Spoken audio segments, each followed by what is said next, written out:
Dituduh tak buat kerja, akhirnya AG bersuara. Rasmi, Azmin dan Zuraida dilantik MPT Bersatu. PAS berhasrat mahu tandingi 10 kerusi. Anwar Musa bersuara, hentam cadangan Zahidi.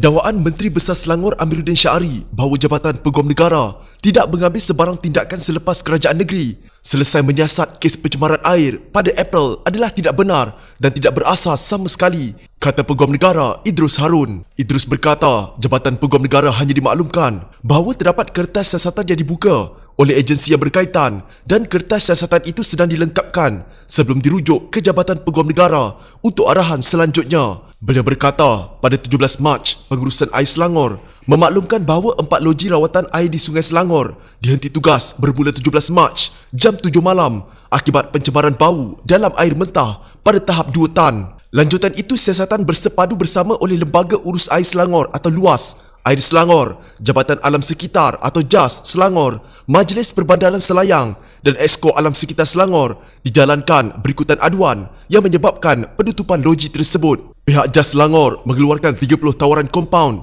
di lapangan dengan nilai keseluruhan sebanyak RM60,000 kepada pemilik premis Yip Chi Seng & Sons Sdn Bhd di lot 4219 Jalan Batu Arang, Kampung Sungai 2, Rawang. Kompaun itu dikeluarkan tanpa apa-apa rujukan kertas siasatan dibuat kepada Jabatan Peguam Negara, katanya dalam kenyataan. Selain daripada tawaran kompaun yang dikeluarkan pada Mac yang dibuat tanpa rujukan kepada Jabatan Peguam Negara, Idris menegaskan sehingga kini jabatan itu tidak pernah dirujuk dengan apa-apa kertas siasatan berhubung kejadian pencemaran air mentah di Selangor. Selanjutnya, pada 4 September, Air Selangor memaklumkan bahawa 4 loji rawatan air di Sungai Selangor dihenti tugas bermula 3 September jam 7.15 hingga 9 pagi akibat pencemaran bau seakan pelarut dalam air mentah pada tahap 3 tan di muka sauk Sungai Selangor. Siasatan bersepadu berhubung kejadian itu sedang dijalankan oleh pelbagai agensi yang berkaitan, katanya. Terdahulu, Amiruddin mendakwa tiada tindakan diambil oleh Peguam Negara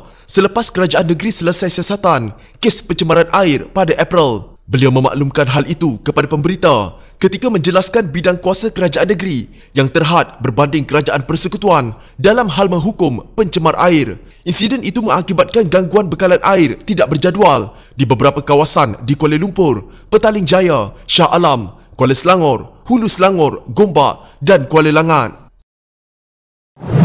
Bekas pemimpin kanan PKR Azmin Ali dan Zuraida Kamaruddin yang baru-baru ini menyertai Bersatu setelah berpaling tadah daripada Pakatan Harapan telah dilantik sebagai anggota Majlis Pimpinan Tertinggi parti itu. Menurut kenyataan Setiausaha Agung Bersatu, Hamzah Zainuddin, keputusan itu dibuat oleh Presiden Parti Muhyiddin Yassin pada MPT semalam iaitu 7 September. Sebagai rekod, Azmin adalah timbalan Presiden PKR, manakala Zuraida pula adalah naib Presiden. Kedua-dua mereka serta beberapa bekas ahli parlimen PKR lain menyertai Bersatu secara rasmi bulan lalu. Mereka memilih untuk menyokong Muhyiddin pada Februari lalu dan bersama menyokong membentuk Kerajaan Perikatan Nasional. Muhyiddin yang juga adalah Perdana Menteri memilih mengekalkan Hamzah sebagai Setiausaha Agung, sementara bekas pengerusi PTPTN Wan Saiful Wan Jan kini dilantik sebagai Ketua Penerangan Parti. Dia juga adalah anggota MPT pada penggal sebelum ini. Tokoh lain yang dilantik menganggotai MPT adalah Ahli Parlimen Alor Gajah Muhammad Rezwan Mat Yusof yang adalah bekas pengerusi Bersatu Melaka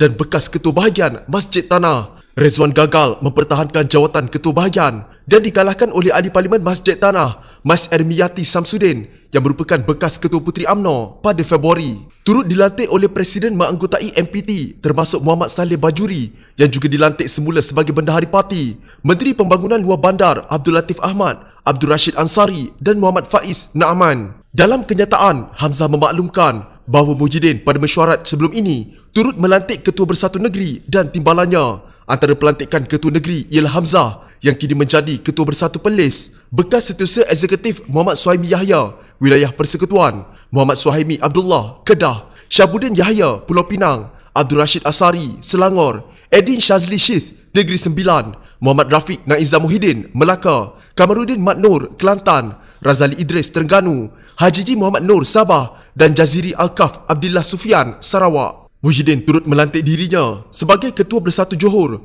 sementara timbalan Presiden Ahmad Faizal Azumu adalah Ketua Bersatu untuk Perak dan Pahang. Sementara itu, MPT pada mesyuarat sebelum ini juga memutuskan untuk melantik ketua untuk beberapa biro. Muhyiddin adalah pengurusi Biro Politik Bersatu, Ahmad Faizal, Biro Pengurusan, Ronald Kiandi, Biro Pilihan Raya dan Kajian, Muhammad Razi Jidin, Biro Latihan dan Perkaderan, Rafiq, Biro Penambahan Ahli dan Cawangan dan Syabuddin Yahya, Biro Agama. Majlis itu juga memutuskan untuk melantik Menteri Hal Ehwal Ekonomi Mustafa Muhammad sebagai pengurusi Biro Ekonomi, sementara Azmin yang adalah Menteri Perdagangan Antarabangsa dan Industri dilantik menerajui Biro Antarabangsa Bersatu.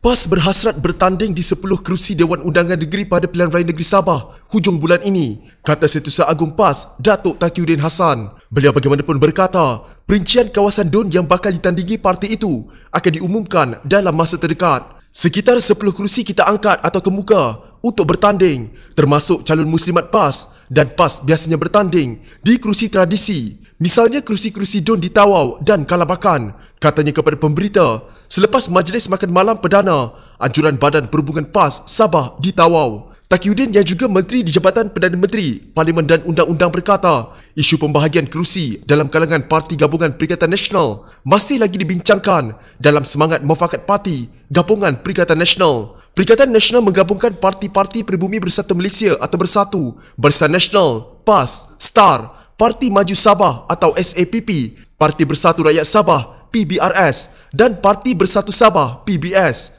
Kita tidak mahu berlakunya pertandingan 3 penjuru atau lebih yang terbukti merugikan kita sebelum ini. Jadi kita bertanding bersama-sama dalam kerjasama yang erat antara Perikatan Nasional dan rakan sekutu di Sabah, katanya. Menurutnya, semua parti mengemukakan senarai kerusi yang diharap dapat ditandingi dan proses rundingan jawatan kuasa di peringkat parti di Sabah serta Persekutuan masih berlangsung. Sebanyak 73 kerusi DUN Sabah akan dipertandingkan dalam pilihan raya negeri kali ini berbanding 60 kerusi pada pilihan raya umum ke-14 setelah Dewan Rakyat meluluskan usul tambahan 13 kerusi DUN Sabah Julai lepas. Suruhanjaya Pilihan Raya Malaysia atau SPR menetapkan 26 September ini sebagai tarikh Pilihan Raya Negeri Sabah dan 12 September sebagai hari penamaan calon, manakala hari mengundi awal pada 22 September.